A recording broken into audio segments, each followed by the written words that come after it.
Ndagushuje kandi nguhaye ikaze we tugiye kubana muri iki kiganiro, nkwibutsa ko ikiri Beta Skills TV, aho tugenda tureba byinshi bishobora kuba byagufasha kwiyubakira amagara mazima. Uyu munsi tugiye kurebera hamwe zimwe mu mpamvu zituma testosterone igenda igabanuka mu bagabo bamwe na bamwe cyangwa abasore muri iki gihe.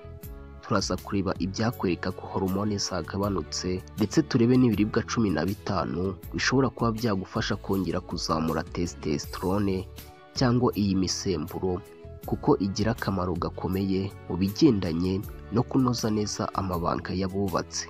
Guhaye ikaze rero, niba utarakora subscribe bikore n'ubundi aka kanya, kugira ngo tuzajye tubana no mu bindi biganiro bigiye bitandukanye iyi sheni yacu ya YouTube igenda igutegurira. Hari impamvu nyinshi zituma abagabo n'abasore muri iki gihe bagira testosterone nkeya. Zimwe muri zo zituruka ku mibereho, izindi ku mirire, izindi kuri stress, ndetse hari n'ubuzima bwo mu mutwe n'imiti ikoreshwa kenshi. Impamvu ya mbere ikunda kugarukwaho hari ukurya nabi ibiribwa bitari byiza. Urugero, harimo isukari nyinshi, harimo fanta, ibiribwa byatunganyijwe, amavuta menshi, arimo nk'ibiryo bitogosheje nk'amafiriti, kurya bike cyane cyangwa kurya nabi bituma umubiri udakora hormone neza, no kurya proteine nkeya.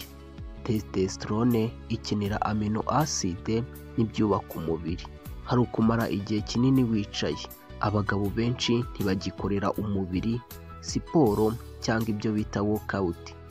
Kwicara amasaha menshi bituma ibiro byiyongera, insuline ikazamuka, testosterone ikagabanuka, kuko gukora imyitozo cyane cyane iyo guterura bituma testosterone izamuka. Ibindi, hari stress nyinshi ituma umusemburo wa cortisol wica testosterone uzamuka. Cortisol iyo iri hejuru ihagarika gukora testosterone, ituma umubiri ubika ibinure, ituma ubwonko bwumva umunaniro ndetse no kubura ubushake. Kuva muri stress bigira akamaro cyane mu kongera testosterone. Hari ugusinzira gake, kuryama amasaha 3 kugera kuri 5 buri joro, cyangwa kudasinzira neza bigabanya testosterone kugera kuri 40%. Bihungabanya hormone ya melatonin ituma testosterone ikorwa nijoro. Gukoresha ibiyobyabwenge birimo nk'itabi, urumogi rutera hormone imbalance, yangiza ingirabuzima za testosterone mu dusabo tw'intanga. Telefone mu mufuka no kubangamirwa n'imirasire. Imirasire cyangwa ibyo twita radiation and heat iva muri telefone zirirwa mu mufuka izamura ubushyuhe mu dusabo tw'intanga. Iyo udusabo tw'intanga dushyushye cyane, testosterone iragabanuka. Ibiro byinshi cyangwa ikibuno kinini, ibinure byinshi mu nda bitera estrogen kwiyongera, bigatuma testosterone igabanuka. Estrogen kuko iba yiyongereye. Hari imiti ikoreshwa kenshi.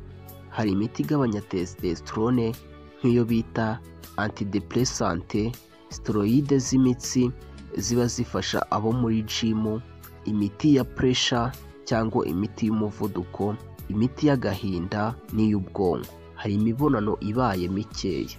Iyo imibonano ibaye mikeya cyane, umubiri ujya muri mood yo kutayikenera, testosterone ikagabanuka mu gihe kitari gito. Hari umwuka mubi wo mu kirere cyangwa ibyo twakwita toxine, chemical nka plastike zishyushye, perfume n'amavuta yo kwisiga arimo parfumante, imiti yica udukoko, byose bifata nka estrogen mu mubiri, bigatuma testosterone igabanuka. Ibimenyetso bigaragaza ko umuntu afite testosterone nkeya harimo kubura ubushake bwo gutera akabariro, guhorana umunaniro, kutibuka neza, kugabanuka kw'imitsi itwara amaraso mu myanya myibarukiro, kubyibuha cyane mu nda, stress nyinshi, ubwoba, kubyuka gake kw'imyanya myibarukiro y'abagabo mu gitondo.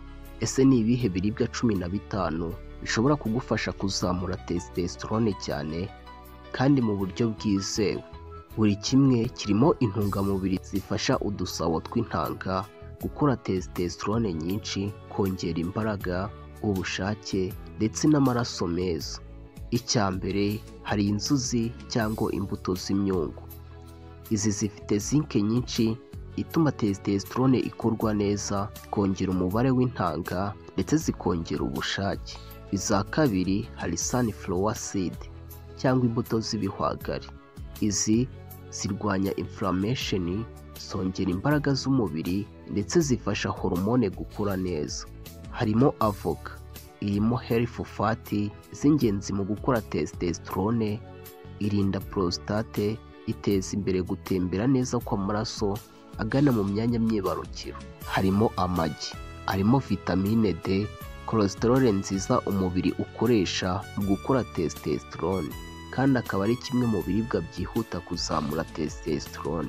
Harimo ibinyampeke byo twakwita OTC, birimo vitamine B zifasha udusabo tw'intanga gukora hormone, birwanya stress ndetse bikagabanya na cortisol. Imboga z'icyatsi kibisi zirimo nka epinari, dodo, isombe, ibi birimo magnesium izamura testosterone ku gipimo cya 25%, kandi zikongera imbaraga ndetse n'ubushake.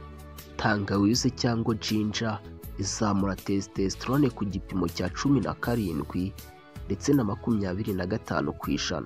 Irwanya inflammation cyangwa kubyimbirwa ndetse ikazamura n'amaraso ajya mu myanya myibarukiro y'abagabo.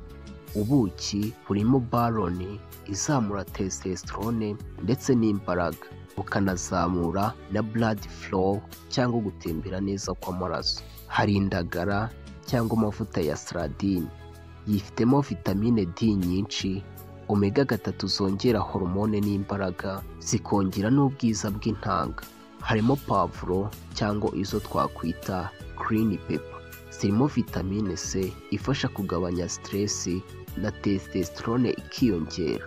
Hari umutobe w'igisheke, utera imbaraga nziza, kugabanya stress mu mitsi, kikagira na minerals zifasha mu ikorwa rya hormone.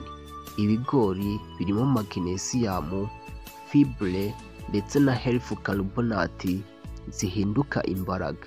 Watermelon irimo ibyo bita citrulline ifungura imitsi y'imyanya myibarukiro, ikazamura testosterone ndetse igatera n'imbaraga. Imbuto nk'imineke, amacunga byose bifite vitamine C nyinshi zigabanya cortisol, zikongerera imitsi n'imbaraga yo mu myanya myibarukiro. Amavuta ya olive cyangwa amavuta y'imizabibu yongera cholesterol nziza. Iyi cholesterol niyo ibyarira testosterone mu dusabo tw'intanga. Uburyo ushobora kubihuza ukabikora neza: mu gitondo ushobora gukoresha amagi, kongeraho ubuki, ugakoresha na 1/2 cya avoka. Nyuma ya saa sita ugakoresha saladine, isombe cyangwa akayiko k'inzuzi ikiyiko kimwe. Nijoro ugiye kuryama ugakoresha icyayi cya tangawize, imbuto z'ibihwagari ndetse na watermelon. Ndagushimiye wewe wabashije kudukurikira, nkubwira ngo tuzasubira ubutaha tugenda turebera hamwe n'ibindi bigiye bitandukanye. Isheni yacu ya YouTube igende gutegurira umunsi ku wundi.